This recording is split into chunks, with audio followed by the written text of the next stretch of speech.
ఇంకొకటేందంటే PRP injection అంటే ఏంటి? ఇది ఏ వయసులో వాళ్ళు చేసుకుంటే బావుంటది? అవును. ఇప్పుడు మోకాలు మార్పిడి గురించి చెప్పినాను కదా! ఇది ఫైనల్ స్టేజ్‌లో చేస్తాం. ఓకే. ఇప్పుడు మనం ఎర్లీ స్టేజ్‌లో డయాగ్నోస్ చేసినామనుకోండి, మీరు ఎక్స్‌రేలో స్టేజ్ 1, స్టేజ్ 2, స్టేజ్ 3 అని చెప్పాను. అప్ టు స్టేజ్ 3 వరకు మనము పీఆర్‌పీ థెరపీ అనేది చేసుకోవచ్చండి. ఇది ఏ వయసు వారికనేది ఇప్పుడు చెప్తాం. ఇప్పుడు ఒకప్పుడు లైఫ్ స్పాన్ అనేది ఎక్కువ రోజులు ఉంటుండే. కాబట్టి మోర్ దాన్ 60 ఇయర్స్ పైన వాళ్ళకి మోకాలు అరుగుతూ ఉండే. అవును. సో ఇప్పుడేమంటే 40 ఇయర్స్ నుంచి అరుగుదల స్టార్ట్ అయిపోతుంది. బికాస్ ఆఫ్ ఫుడ్ హ్యాబిట్స్ గానీ, వేరు హ్యాబిట్స్ వల్ల గానీ, సో మనం ముందు చెప్పుకున్నట్టు ఈ రిస్క్ ఫ్యాక్టర్స్ వల్ల గానీ, మోకాలని త్వరగా అరగడం స్టార్ట్ అవుతున్నాయి. ఓకే. యంగ్ ఏజ్‌లో కూడా అరగడం స్టార్ట్ అవుతున్నాయి. దాంతోపాటు మనకు ఎనీ స్పోర్ట్స్ ఇంజ్యూరీస్ వల్ల గానీ, వీటి వల్ల గానీ మనకు పీఆర్‌పీ థెరపీ అనేది జరుగుతుంది. స్టేజ్ 1, స్టేజ్ 2, స్టేజ్ 3 వరకు అయితే మనకు మంచి రిజల్ట్స్ ఉంటాయండి ఆస్టియో ఆర్థరైటిస్‌లో. ఇంకా మనం ఎక్కడెక్కడ ఇవ్వచ్చు ఓకే. పీఆర్‌పీ థెరపీ అంటే గన, ఇప్పుడు మనం సపోజ్ నీ జాయింట్ తీసుకున్నామంటే మోకాలు అరుగుదలే కాకుండా నీ ఆర్థరైటిస్ అంటాం. ఓకే. నీ ఆర్థరైటిస్‌లో స్టేజ్ 1, స్టేజ్ 2, స్టేజ్ 3 వరకు మనం చేసుకోవచ్చండి. Stage 1, stage 2 is very good results. 95-99% results ఉంటాయండి. స్టేజ్ 3లో అప్ టు 90% వరకు రిజల్ట్స్ ఉన్నాయండి. సో ఇది ఎందుకు చేస్తున్నాం? సో డిలే ద సర్జరీ లేదా postpone the surgery is a non surgical methods అని మనం అంటున్నాం. కొన్ని సంవత్సరాల వరకు మనం ఇది జల్దీగా అరిగిపోకుండా కాపాడడానికి కోసం పీఆర్‌పీ థెరపీ అనేది చేయడం జరుగుతుంది. అట్ ద సేమ్ టైం కొంతమంది లిగమెంట్స్ ఇంజురీ అని అంటాం. స్పోర్ట్స్ ఆడే వాళ్ళకి లిగమెంట్స్ ఇంజురీస్ అవుతాయి. ఓకే. సో వాళ్ళకి కూడా మనం పీఆర్‌పీ చేస్తున్నామండి. సో ఇప్పుడు గ్రేడ్ 1 ఏసీఎల్ ఉంది, మెనిస్కల్ డ్యామేజ్ ఉంది, సో కాండ్రోమలేషియా పటెల్లా ఉంది. ఇట్లాంటి వాళ్ళు కూడా అరగడం అనేది సో జరుగుతుంటుంది. ఈ లిగమెంట్స్ అనేది ఓన్లీ ఆపరేషన్ అనే చెప్తారండి. ఓకే. ఇప్పుడు ఓన్లీ ఏసీఎల్ లిగమెంట్ డ్యామేజ్ అయింది, టేర్ అయింది. సో దానివల్ల ఏమంటే ఖచ్చితంగా మనం ఆపరేట్ చేసుకోండి, లిగమెంట్ మళ్ళీ రీప్లేస్ చేసుకోండి అని చెప్పడం జరుగుతుంది. గ్రేడ్ 1, గ్రేడ్ 2 వరకు అయితే అవసరం లేదండి. సో పీఆర్‌పీతో రీజనరేట్ అవుతున్నాయి మరి. అట్ ద సేమ్ టైం మీరు షోల్డర్ తీసుకుంటే కన్నా, షోల్డర్లో కూడా మనకు ఫ్రోజన్ షోల్డర్ ఉంది, పెరియార్థరైటిస్ షోల్డర్ ఉంది. వాటిలో కూడా మనం పీఆర్‌పీ తీసుకోవచ్చు. స్టిఫ్నెస్ వస్తుంది, షోల్డర్ స్టిఫ్నెస్ రావడం కానీ, పొద్దున్నే షోల్డర్ మూవ్ చేయలేకపోవడం కానీ ఇలాంటివి ఉంటుంటాయి. సో వాళ్ళు కూడా మనం పీఆర్‌పీ థెరపీతో రిజాల్వ్ చేయొచ్చు. అట్లే మీరు ఎల్బో తీసుకున్నారట్టు, ఎల్బోలో మీకు సో నార్మల్గా టెన్నిస్ ఎల్బో అంటాం, గోల్ఫర్స్ ఎల్బో అంటాం, ఎనీ లిగమెంట్స్ ఇంజురీస్ ఉండడం వల్ల కానీ వాళ్ళు కూడా మనం పీఆర్‌పీ థెరపీతో రిజాల్వ్ చేయొచ్చండి ఈ problems. At the same time కొంతమందికి పాదాల నొప్పి, చాలా మందికి బాధించే సమస్య పాదాల నొప్పి.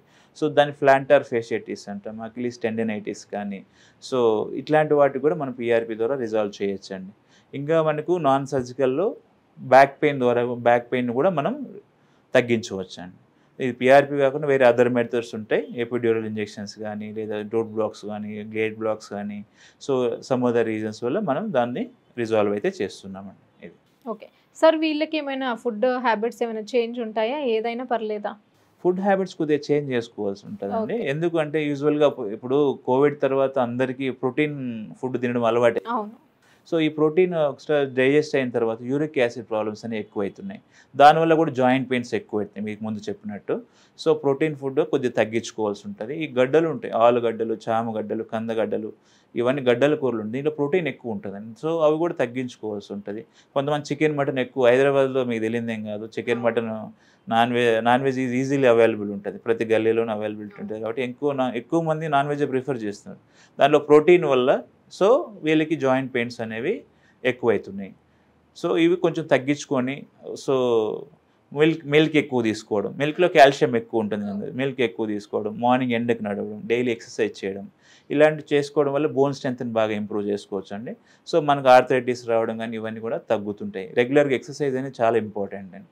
సరే ఇప్పుడు మోకాల నొప్పులు ఎందుకు వస్తాయి? వాటికి ట్రీట్మెంట్ ఎలా ఉంటుంది? మోకాలు నొప్పులు అనేది ఏజ్ వారీగా ఉంటుందమ్మా. ఇప్పుడు కొంతమందికి యంగ్ ఏజ్లో వస్తుంటుంది. బికాజ్ ఆఫ్ ఎందుకు అంటే కింద పడ్డం కానీ, సో కొంతమంది బెనకడం అంటాం, ఈ బెనకడం వల్ల కానీ, సో హెవీ వెయిట్ ఉండడం వల్ల కానీ యంగ్ ఏజ్లో ఇవి వస్తుంటాయి. సో ఓల్డ్ ఏజ్ అంటే ఏజ్ ఫ్యాక్టర్స్, ప్రైమరీ ఆర్థరైటిస్ అంటాం, ఇవన్నీ సెకండరీ రీజన్స్ ఉంటాయి. కొంతమంది చిన్నపిల్లల్లో రికెట్స్ వల్ల కూడా మోకాళ్ళు కొంతమంది వంకర్లు పోతుంటాయి. సో ఇది ఏజ్ ఫ్యాక్టర్స్ వైజ్. దీనికి తీసుకోవాల్సిన జాగ్రత్తలు అయితే కంపల్సరీ ఇంతకుముందు చెప్పినట్టుగా మనం ఎక్సర్సైజ్ అయితే రెగ్యులర్గా చేసుకోవాల్సి ఉంటుంది. అట్ ద సేమ్ టైం మనకు ఇప్పుడైతే ఈజీగా అవైలబిలిటీ ఉండేది, ఎంత ఎర్లీ స్టేజ్లో డయాగ్నోస్ చేసుకుంటే అంత బెటర్గా మనం రిజల్ట్స్ అయితే ఇవ్వగలుగుతున్నాం.